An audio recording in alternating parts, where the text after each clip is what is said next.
Hello, hello. It is your girl, Bridget. How are y'all doing? Happy Sunday. Trying to get to some good light so y'all can see me good. How y'all doing? It's kind of dark that way, but I'm moving. Hopefully, you can see me well. If you are, well, we are broadcasting live on YouTube and on Facebook. So, welcome, YouTube, and welcome, Facebook. If you are on Facebook and can comment, please let me know where you are watching from. Let me know where you're watching from in the comments. Hopefully, you are able to comment. I believe you have to agree to allow StreamYard to post your comments, but once you make that agreement, you should be able to comment on this stream. So just let me know where you are, where you're watching from. I have a really important topic I want to talk about. It just so happens that I just got through watching a live about in this area of domestic violence. And those of you who know me, you know that I believe in advocating against domestic violence. I advocate against domestic violence. And I definitely want to talk about this because this topic came up this week in the news, dealing with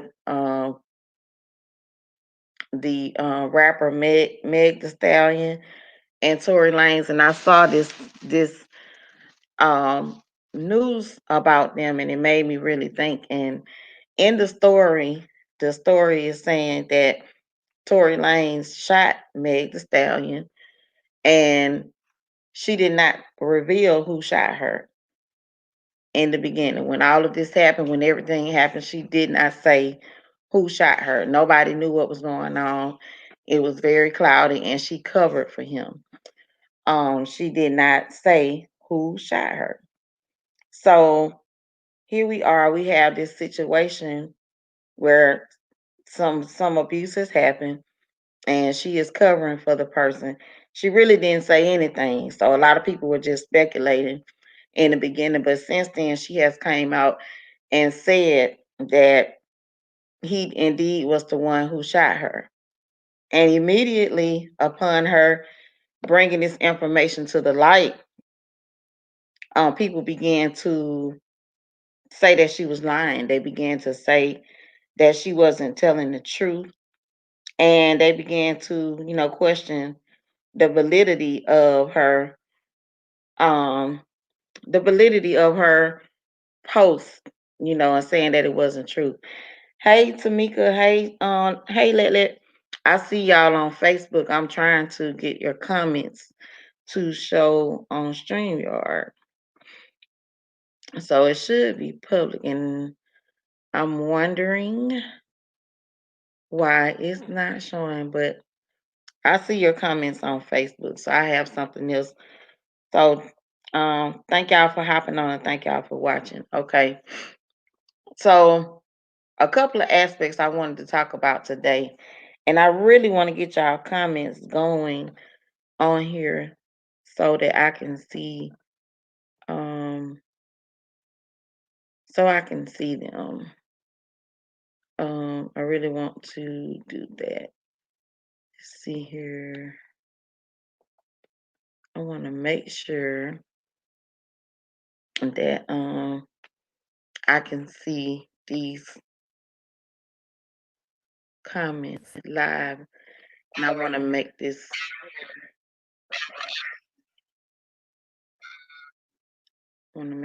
public. There we go. Wait a minute.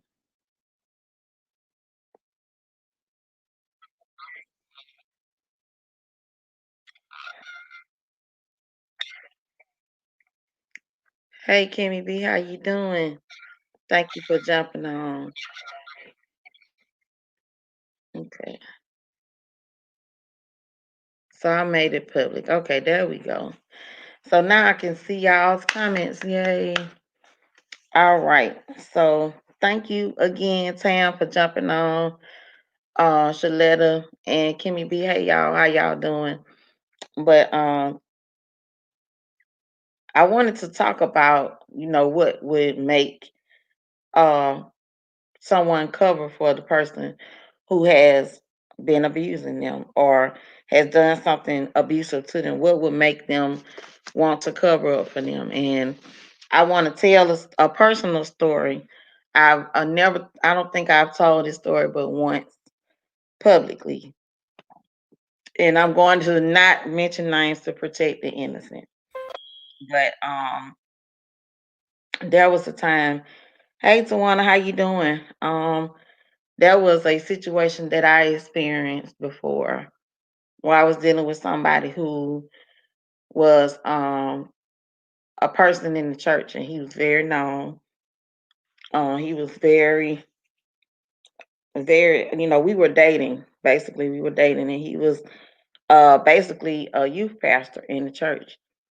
And this gentleman had, a lot of people knew him in the city that I was in, and he did something to me that was very, very degrading to me, sexually. And I never, ever, ever, ever told, and I told one person, and it was so just violent and volatile, and he did it to me because when we were dating, in that situation, he wasn't supportive. He was somebody that I would have to get the support that I needed from other guys. He wasn't supportive. He wouldn't call me, but he wanted to say that we were dating for other purposes. He only wanted to say that we were dating just because he wanted to remain physical with me. But that was the only reason why he wanted to acclaim to having a relationship with me, is so that we can have the physical aspect. And when he found out in this relationship, basically for me, I got attached to another guy that was actually supporting me, who was actually helping me. And I got so attached to the guy, I started to have feelings for this guy. And I was honest with the guy that I was dating. And I told him this because I've always believed in being honest. I've always believed in telling the truth. And I did not want to keep this from him. So from me telling him the truth, he got angry. He got very angry, and he pretty much raped me right after I told him, because he asked me where I was. I told him where I was because he said he wanted to just talk about what had happened. And when he got there, he raped me very violently when he got to the location where I was. I was bleeding. I was very hurt, and I never said anything. I didn't report this to the police. I never said anything about it. This is probably, like I said, this is probably my second time publicly talking about it. Um, and it was very degrading, and I did not say anything about it. For a lot of reasons. And Kimmy said there are many reasons like fear, lack of self, financial security, other people's opinions, and more. And that's true. There are so many reasons why we cover for the people who do some horrible things to us, and that could be on the male and the female perspective. It doesn't always have to be, women being violated by men. But in my situation, it was the man. This man was a man of God. To this day, this person is still in somebody's, position as a youth pastor. I think he's even been promoted, and so this is why I take such a strong stance on domestic abuse, because you never know who is one doing it. You never know who is doing it, and you never know who is going through it. And you cannot judge the person, and we're so quick to say that a person is lying. We're so quick to say that the woman is lying and she's not telling the truth. And nobody wants to believe You got to give all this evidence to the public. The court of public opinion is just too much. People have a lot to say when it's not them, but then when it's them in that situation, they want all the sympathy in the world. And you never know what could make a person not say anything. For one, I was embarrassed. This person was younger than me. And I'm just like, I totally embarrassed because I'm dealing with somebody who I knew only wanted to just, deal with me because he wanted to have sex with me basically. And then when I was honest with him because I don't believe in, staying connected to somebody that, doesn't really want me. Like I had already been through some horrible things in my life and I didn't want to continue to go through that. But for me, I kept attracting that type of male because at that time I had not healed myself. That's why I am so big on healing. But when you are going through a shameful situation, an embarrassing situation, that's one reason why a lot of women say nothing. They just go through it, they deal with it. I was just listening to a broadcast a little while ago. I shared that on my page as well. Um, from a amazing woman. I got to hear her story in person in Vegas. You know, um, Mrs. Andrea Haynes, that's her name, and you just never know what a person. You can't say because a person is look. Meg the Stallion is rich. The person, she has money. Money did not stop her from being abused.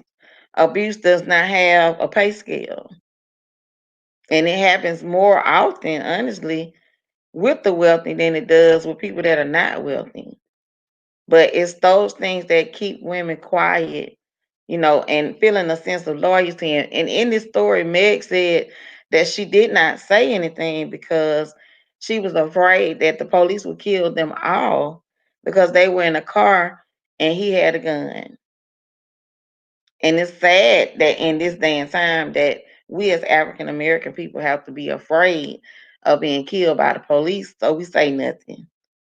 It's so many reasons, in my personal life, you know, that that people have to feel like that. It's is in my personal life, y'all, I wish I could go into more details, but it have to be something private. I would love to have a private seminar with some ladies that are interested in having a private seminar via Zoom, and you have to, be allowed into it. I don't want to do this publicly because to really have that level of transparency and be open without fear, some things have to be private. But for what I can share is that experience that I experienced with that person broke me down because this was somebody that um was supposed to be a man of God. And, I had respect for him because of that. But after that, I lost all respect for that man. Um, I did get away from him immediately. I never saw him again. I just know that, after that, those things could, and, I did tell him that, you did rape me because what you did, I did not want, and it was very, very violent. And I told him, I cannot, be in association with you because I've already been through this. And this was after dealing with this situation of almost being murdered. This happened to me after that. And it was like for me for years, I didn't understand at that time why I kept attracting that type of man. But I realized that healing is so important after you've been through abuse. You really have to work on yourself. You really have to be honest with yourself and say to yourself, am I really confident in myself? Do I really love myself? Um, do I really, have a good love for myself? Do I even know how to love? How many can y'all I need some of y'all to be honest. You know, I'm gonna tell you something. At this point in my life, I can look back and say that it was necessary for me to go through some of those things because I have the opportunity to reach some people that other people give up on. They don't understand. And I was just listening to the prior podcast, and they were asking, people always ask me why. When the guy tried to murder me, I had men asking me what you did to that man to make him try to kill you. And I would get so angry when men would ask me that. I mean, I would get so mad when they would. I'm like, what you mean? What did I do to make a man want to kill me? Like I don't even think men really thought about what they were saying to me. To me, the person that almost died on the floor of her house, they were not thinking. They just asked. That was the first question that came to me to ask me, what did I do to this man to make him want to kill me? That was the first question. And over the years, I developed the answer for them. And I realized, you know what I did to him? I took care of him. I made sure he ate every day. I gave him a warm place to lay. I gave him sex when he wanted it. I did the things a wife would do for him, but I wasn't his wife. And when I took it away, or even threatened to take it away, he acted like a child. He responded like he had a big temper tantrum, and in that temper tantrum, I had to die because he did not like the fact that I said no to allowing him to continue to live that comfortable life. He was basically getting husband privileges, and he was not my husband. I had to get some water, y'all. He was not my husband. He was not the person that I should have been connected to. And I even gave this man the benefit of the doubt. We had been in a relationship for a couple of years, and I just I tell you, I'm telling you, that situation was so good for him and me. I didn't understand why he did it. So when other people ask me why he did it, I'm like, it threw me for a loop. But I basically never told him no. I never told him no. So when I told him no, his response to no was to tell me that I had to die. That was his response to no. And the first time he had gotten violent with me. He tried to hit me with his car prior to trying to murder me by hand. I would say that. And when he tried to hit me with his car, I never told anybody. I didn't call the police. I didn't My phone wasn't even on, but I dialed 911, but I hung up. I never reported him. I covered for him. I kept him safe from trouble. Even the first time that he tried to do something to me. So it's something on the inside of us as Black women that even being abused. I just listened to this on the YouTube video about this Meg the Stallion situation where she was just saying, even when we as Black women want to cover for our Black men to keep them safe, they still attack us after the fact. This man's team is lying on her, making her look like the the person that's lying when she's the victim, and they're attacking her on social media. And you don't understand the weight of the mental scars that happen to a person after they've been abused. For somebody to shoot you, like the guy was really shooting at her.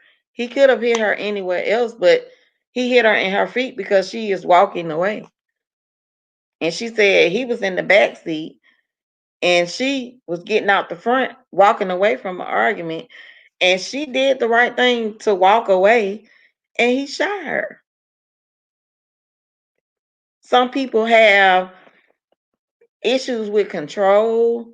They want to be in control, even of the crazy situation. They want to be in control of everything. And that's really what that no that I said to the gentleman who tried to take my life. That's what it was. It was about control. He felt in control as long as I kept telling him yes to this and yes to that. He felt in control at all times. But once I said no, he no longer had control, and he lost control. He lost his mind. He lost his mind. He lost his mind. He really lost his mind. And I said, getting free from abuse begins with understanding how the abused person is thinking. The name of my book is I Got Away. You understand? That's one of my books. It's called I Got Away. And in that book, I write about the many experiences that I've had, a few of them, and that's not even all of them. I just shared one with y'all that I haven't even put in the book. That experience that I just shared with you all about the man of God, I haven't put that in the book. Because some of those things like that, they are very hard to go back and rehash. It's like even hard for me to even tell. I can't even tell y'all about this, openly like this. I would definitely love to get with some women privately and have a private forum on those who really want to, heal from, because you just don't know the amount of, I would call it scar tissue, that is on a person who has experienced abuse. And sometimes they don't even know it. They begin to live a certain way. And what happened with me, I started to see the cycle repeat over and over and over again until I said, wait a minute, I had to do something totally different in my life. I had to start being, the first thing that I did in my life, y'all, was to start saying no. I started saying no because I would say yes to a lot of things. And this was on a whole scale. This was with friends, family, guys I was dating. I would say yes to so many things knowing that I did not want to do. I was not genuine with what I wanted to do. And I would just do these things because I felt like I had to do it because I'm a friend, or I had to do it because I'm his woman. I had to do this for, I had to do these things. I didn't have a right to say no. I felt like that. That's how I felt. That's how my thought processes was. I actually felt like I had to explain myself. Even now, I have to stop myself and say, okay, Bridget, when you say no, it's no, and you don't have to explain yourself. You don't have to explain. It's your life. You can do with your life what you want to do, and you owe nobody and no explanations. I always say nobody owes me nothing, but you don't owe anybody anything either, except love. That's what the Bible says. Don't feel obligated to explain yourself to people. You don't. You don't have, if they cannot love you because they know who you are, and they know your heart, and they know your character. They know that, whatever you're doing is nothing personal against them. It's something for you. A person who loves you wants you to do the best things for you, and you don't have to explain them. I was talking to one of my cousins, and I started explaining something about, I think we were talking about, I just moved in to my own place.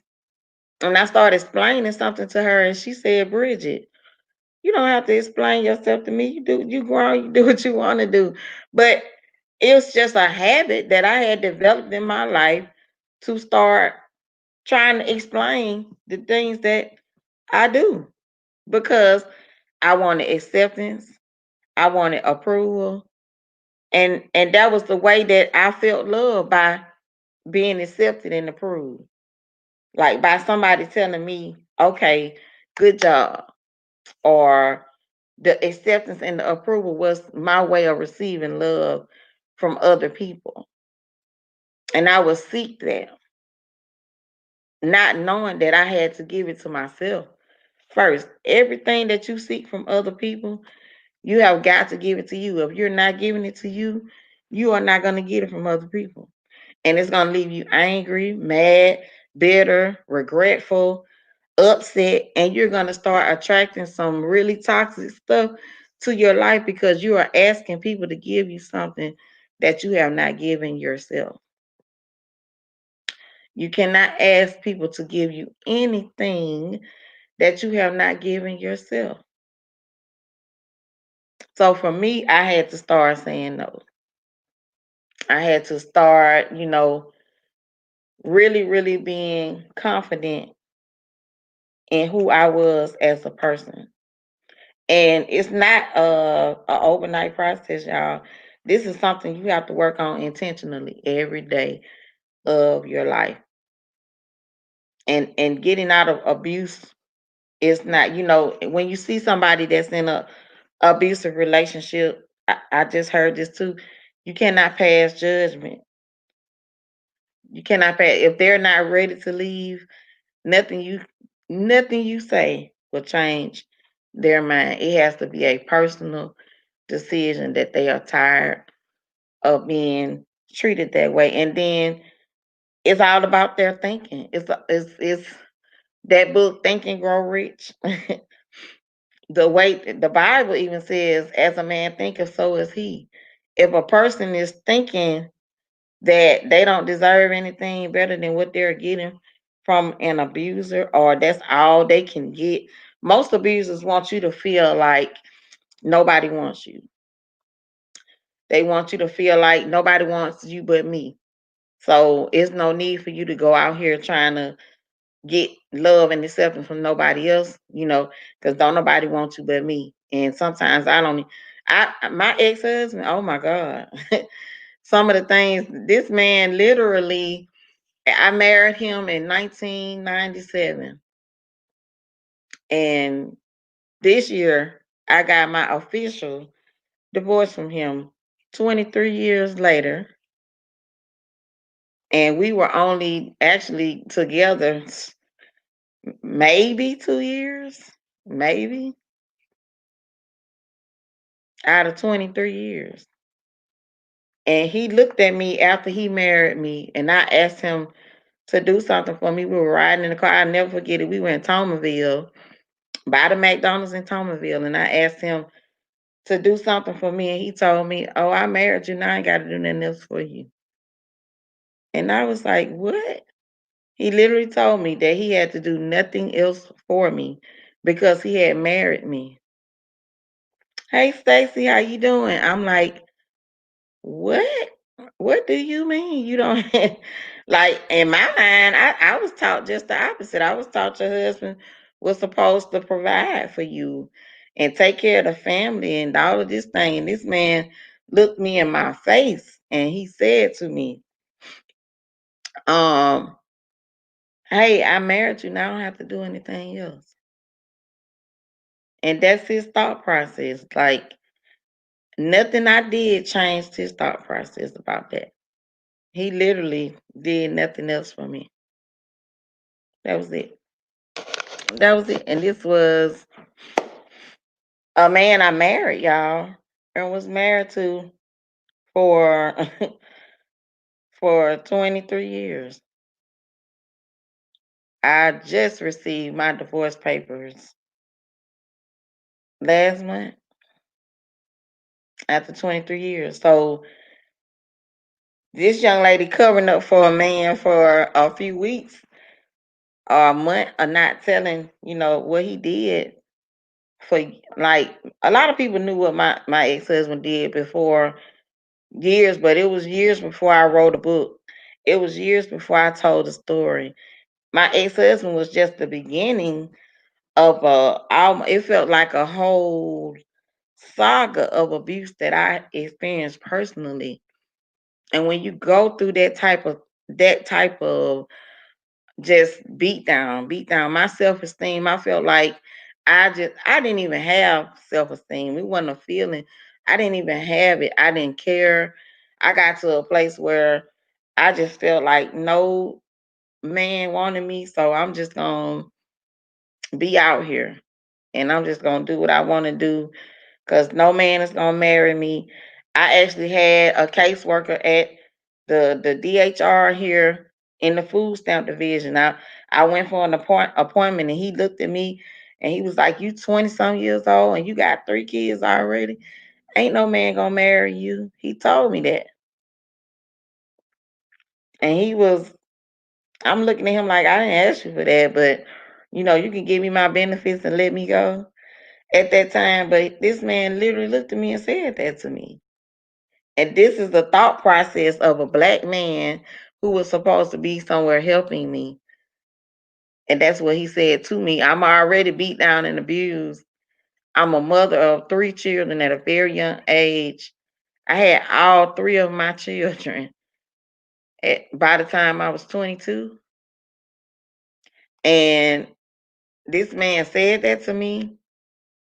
Then this is the thought process of some men.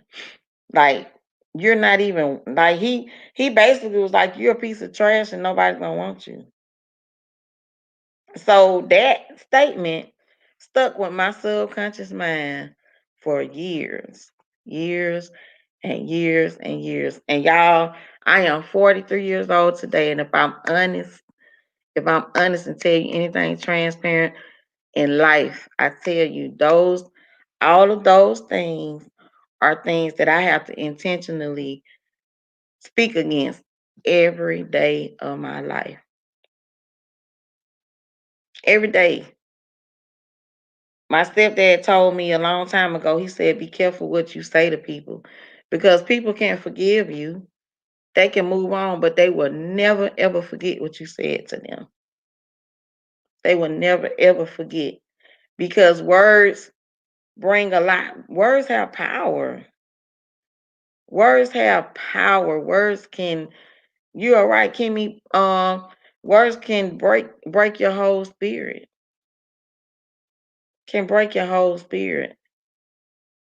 And sometimes even some people who feel they're being empowering, they're really not being empowering because of how they use their words. Because everybody is different. Everybody's situation is different. Everybody circumstance is different. So you cannot use the same words for everybody because you have to listen. First of all, listening, and that was another factor I just listened to about how do you help someone in abusive situations. You gotta listen. You gotta listen. You gotta be the listening ear. You gotta be the loving ear. You cannot be judgmental. You cannot criticize because you do not know. If you are not in that situation, you do not know how the person got there. And I say it all the time. Listen, abusive men don't come into your life and say, "Hey, my name is Ike Turner. I'm abusive. Come on, go with me." They don't do that. They don't do that, y'all. They come up as angels. Listen, those men present themselves, honey. My ex husband wooed me. He gave me anything I asked him for when I first met him. Anything I could ever ask him for, he gave it to me. They're not gonna come out and tell you, "Hey, I'm abusive." Right off the bat, they're not gonna do that. So you cannot judge a person that ends up in that situation because they didn't know that person was like that day one. If you knew, I guarantee you, if a person who dealt with abuse would have known from day one that a person was, they would have walked away. I guarantee you, they would have walked away. So this is the thing that we have to know and we have to recognize, y'all, to really get free from. Let's see what you're saying. Exactly, Kimmy. No, no, no judgment allowed. No judgment, because we all We all got stuff that we deal with. And he who is without sin cast the first stone. You can't judge nobody. You really can't. I do tell people this now. There's a difference in judgment and observation when it comes down to the abuser. Some people use that "don't judge me" as manipulation. There's a difference between judgment and observation. You observe behavior. Judgment is probably a predisposed thing that you've done before behavior has occurred.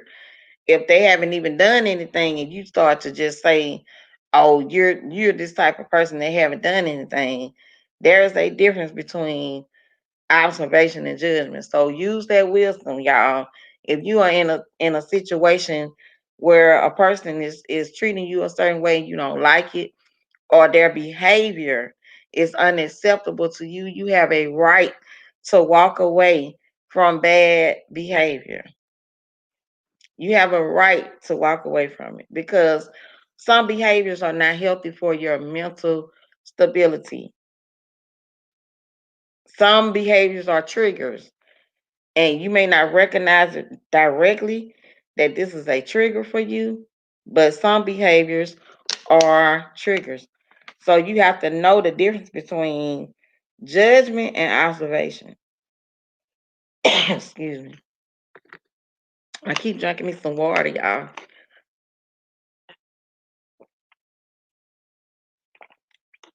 But listen, once again, know the difference between judgment and observation.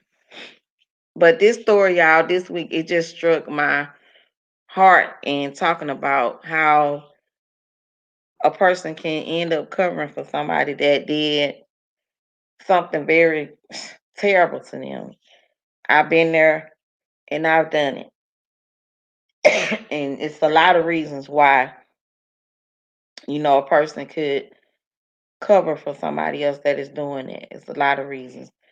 But you have to understand the person's thought process and what was going on. We don't know the whole story because we wasn't there. But I can tell you from experience from a person who has walked that path, you know, there are a lot of situations that, I depended on certain people, or I thought that I could depend on certain men in my life, and I found out that I could not, and I should not have expected something from somebody who really had no commitment to me. There was no commitment.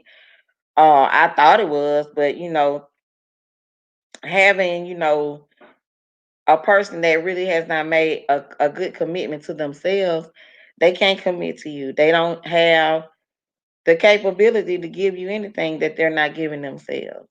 And how do you know they're not giving them themselves? By giving it to themselves, their behavior will tell on them. And that's the difference between judgment and observations. You have to observe the situation. You got to sit back and look, before you get into a relationship with somebody. If you are looking to get into a relationship with somebody and you don't know them, my mama used to tell me all the time, "Bridget, ask questions." And I used to hate to ask questions because I felt like that was being in somebody's business. But I wish to the Lord that I would have asked a whole bunch of more questions, because I could have avoided a whole lot of pain by simply asking questions.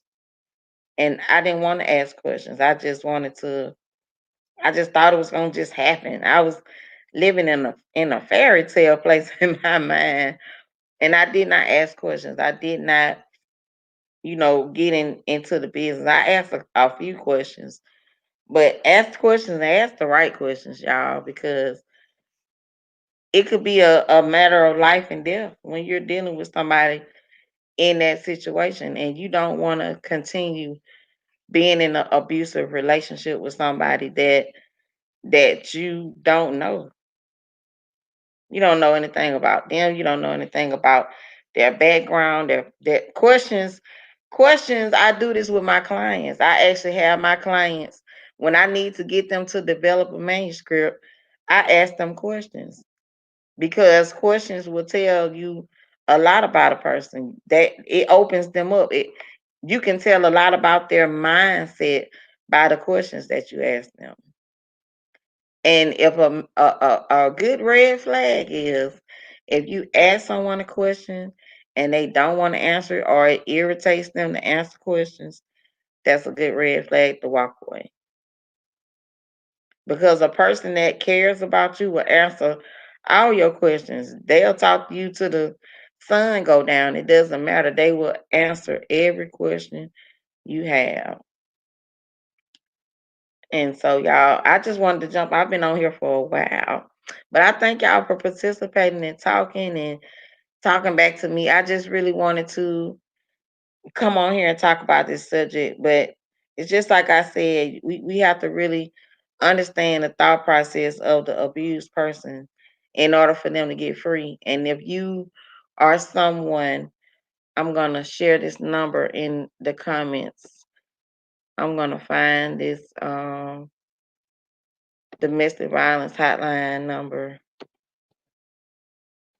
and share it with you all. If you are somebody that's in an abusive relationship and you are ready to get out or you're looking for help, I'm going to share this number with you. Hold on just a second. I'm getting this number. And if you have not read my book, I Got Away, if you have not read it, I can guarantee you it will help you if you are on the fence about uh, leaving the situation. Let's see.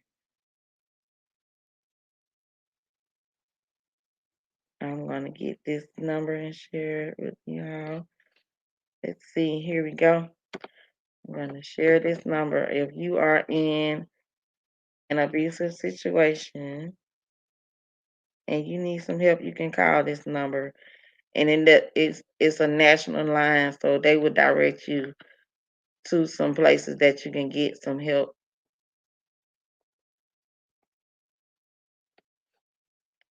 And for me, it's still my goal. I began the year with this goal. Let me finish this number. I began the year with this goal of purchasing. Um, Hold on, I'm gonna tell you. I'll share that link too to purchase my book. Hold on a second.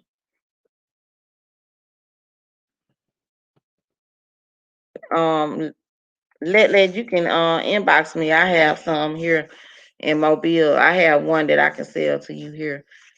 I found one when I was moving, so you can get it from me. It's $10.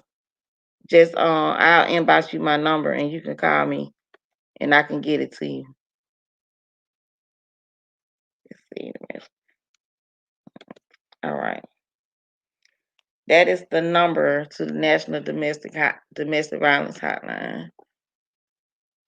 So if you need help all over the country, they can help you get directions. But it is a goal of mine before the end of this year to own a van um, where I am gonna help women get out of domestic violence situations because I've been there. I've been the mother of small children in a terrible situation and afraid to say something. I don't know how I'm going to leave and where I'm going to go because I don't have any money, and that's like a bad situation to be in. But I definitely have that goal. I haven't forgot it. I wrote some goals down at the beginning of this year to be in the position uh to own a van where I am able to do this, and it's gonna happen. I look forward to it happening. I started a GoFundMe for it, but with the pandemic and everything happening, a lot of things I just really hadn't shared it anymore. But um, it is my goal to do that because I know what it is. I am an overcomer. I don't always say survivor. Survivor means to me sometimes survivor is like you barely made it, but I am an overcomer. I don't negate that word. If you want to say survivor, baby, more power to you. I am a overcomer of domestic violence. Domestic violence did not take me out. Um, I have had many attempts on my life. I am still here. I am still standing. I am still smiling. I am blessed by Almighty God to be where I am in my right mind and having the heart and the passion to keep going for myself so that I can be a light for others. And as I get stronger, I'm showing others that it's possible to rise up. You're looking at somebody who was in a coma. Listen, out 2008, this man strangled me to the point of death. I was in a coma for 30 days. The year that President Obama was elected, I woke up in a hospital bed looking at the inauguration the next year. You understand? I was in a coma for over 30 days. Woke up, uh, got sick all over again. You're looking at somebody who God has raised up from a very tough situation, y'all. So I don't talk about this just to be talking. This is something that I know. I walked this life. I lived this life, and God has carried me through some dark valleys, some situations where all I knew was that I knew God was going to bring me out. They told me I would live the rest of my life with a trait. I don't live with a trait. Y'all see the scar, but that's all y'all see is that scar. You understand? A lot of people don't know why my teeth missing. I used to be ashamed about that. I wouldn't get on a video and talk to nobody about nothing. Let's see. Stacy, that marker, that's where I've had 8 sets of artificial trachs. If you know anybody that had an artificial trachea, that's where that scarf come from. So I've had artificial trachs. The doctors thought that I was gonna have to live with an artificial trach for the rest of my life, but God said not so.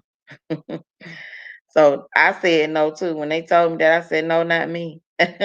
I said no. God said no, and I've been living without a trach ever since. So um, I lost my front teeth in surgery. They were going into laser scar tissue from um, down my throat, and they had to go down my throat because they can't cut me here anymore because I had already been cut so many times on my neck, and the doctor didn't want me to lose my voice.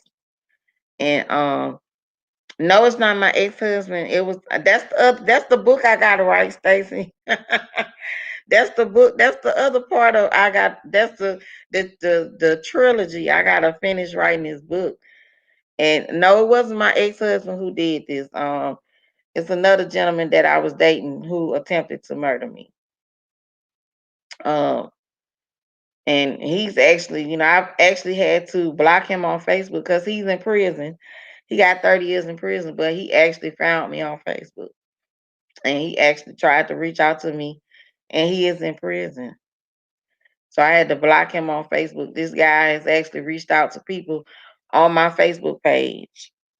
And so yeah, I gotta write that book, Stacey. I got some time now. God done blessed me with my own space and privacy and quiet and peace. And uh I've been blessed. This this is amazing. I am gonna plan a virtual housewarming. A virtual housewarming so that we can have a housewarming. But I'll send that invitation out later for the housewarming. I'm gonna get that together. But I'm gonna have a virtual housewarming because there's so much that I want to share, and let the world know that I am living proof. I am living proof that you can get through some of the hardest things that could ever come for you. It then came for me, and I've had people tell me. I had a man tell me, don't get on the camera and talk because your teeth missing, and people are gonna talk about you, and they're not gonna accept you, and you this that, and I tell people I'll smile in your face. I will smile in your face, honey. I lost 2 teeth, but I don't live with a trait. The doctor said I would never breathe on my own again. I've been breathing. They did that surgery on me in 2009. It is 2020.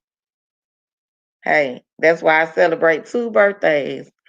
I celebrate my birthday on December the 8th every year, and I celebrate the actual day of my birth. You understand? So God has been amazing to me. I know God is real because God lives within my soul. The power that I needed to get through those times was in me, and He let me know that um, I was looking for so many things. I was looking for it outside of me. I was looking for a man to give me that love and that acceptance, and it's not there. It's not there. It's not there, y'all. That love and acceptance that you are looking to feel validated. It may sound cliche, but it's gonna come from the inside. It's already within you. It's already within you. You don't have to look far to find God. Just take a deep breath. You don't have to look far to find God. Just take a deep breath. Take a deep breath. He's right there. He promised to never leave you nor forsake you.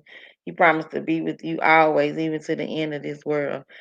And I accepted in my life, for me to live is Christ and for me to die is gain. So whichever way God sent me, but I knew that that gentleman wasn't gonna take me out. No, it wasn't gonna be him that took me out. I declared life over myself, and I'm so grateful that I had God to hold me together. Doctors was giving me all these they was giving me Prozac and Xanax at the same time because they just knew I was so traumatized. And they would ask me every day, "How do you feel? How do you feel?"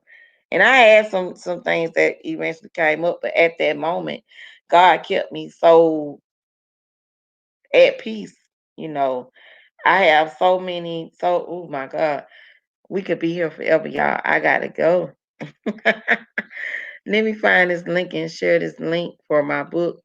Well, I'll tell you what, I'll share this information. If you want to get my book, Stacey, I don't know.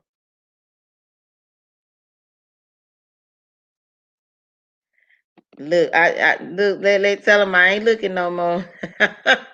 I'm not looking. I'm not looking no more. That was the past. I am just being God driven, being God led, and just living my purpose. And my purpose is me. That's why I say I am my purpose. I'm definitely not looking no more. No, I'm not looking. I am free. I'm 43 and free. I'm not looking, y'all. I'm not looking. I am 43 and free. Look, I enjoyed running around this house today by myself. You understand? Listen. Hey, I love everybody, but I enjoy my private time. You understand? I enjoy my private time. I enjoy it a lot. So I ain't acting funny. I just enjoy my private time. I like being with me. I like being with me a lot, a whole lot. And it ain't nobody in here fussing at me about the direction of my couch. Look, ain't nobody fussing with me about the direction of the toilet tissue in the bathroom. I enjoy my private time. You hear me? I enjoy it. So I definitely am not looking, but I'm gonna put this. If you got Cash App or PayPal, you can send me $10 and I will send you the book. And Stacy has read my book and she can tell y'all it's worth the $10. Take it from me. It's definitely worth the $10 to buy it. Stacy definitely and some more ladies have supported me greatly in purchasing my book.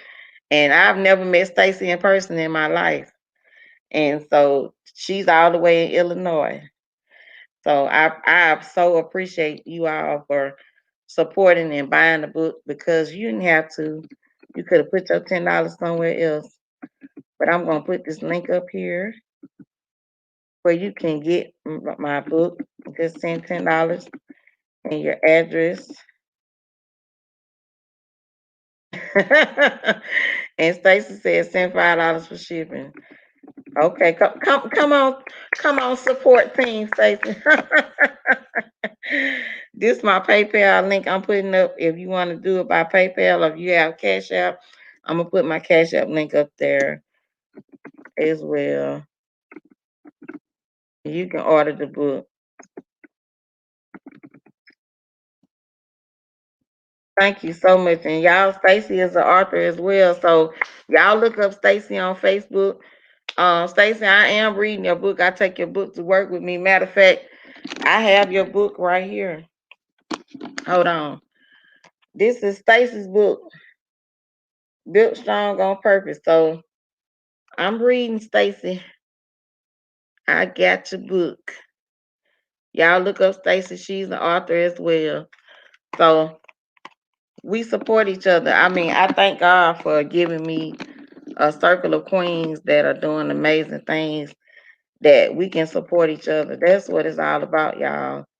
Let is an awesome cook. She be around here cooking the mobile. Y'all know she got the food. She got the hookup on the grub. So y'all support the grub. I gotta write the third book. I got I got I gotta get, you know what, and I got so many people still coming to get their books done, and I'm near capacity for authors this year. Like I am full.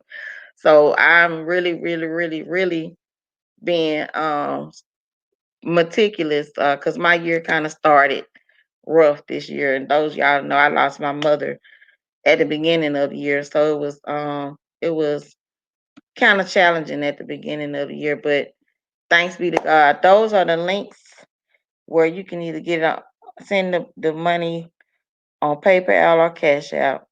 And um it's just a blessing to support each other. Kimmy B is a coach. She's a professional coach. She has an organization. She's been supporting me as well over the years, and I've never met her in person either. You know, God brings blessed things through Facebook, y'all. And so I really, really appreciate you all. I really do. I appreciate you all so much, so much, so much, so much. Um, let's see. I gotta write some more of that story that I just shared a little bit of. Um, I just really let's see. Oh yeah, God. I say, look, God is the best networker in the business.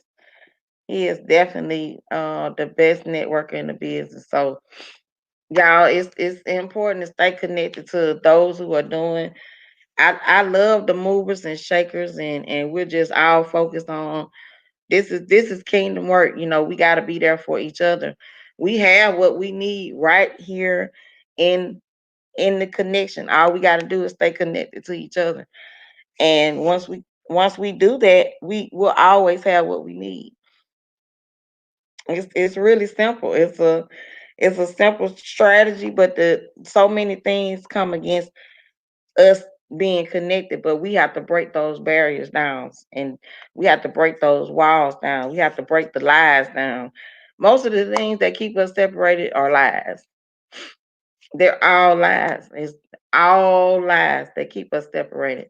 But if we would just reach out to each other, connect with each other, and support each other as best as we can, if you can't get their product, send a love token, send something, because we all can be a support to each other, and just do what we can do to help each other. But I'm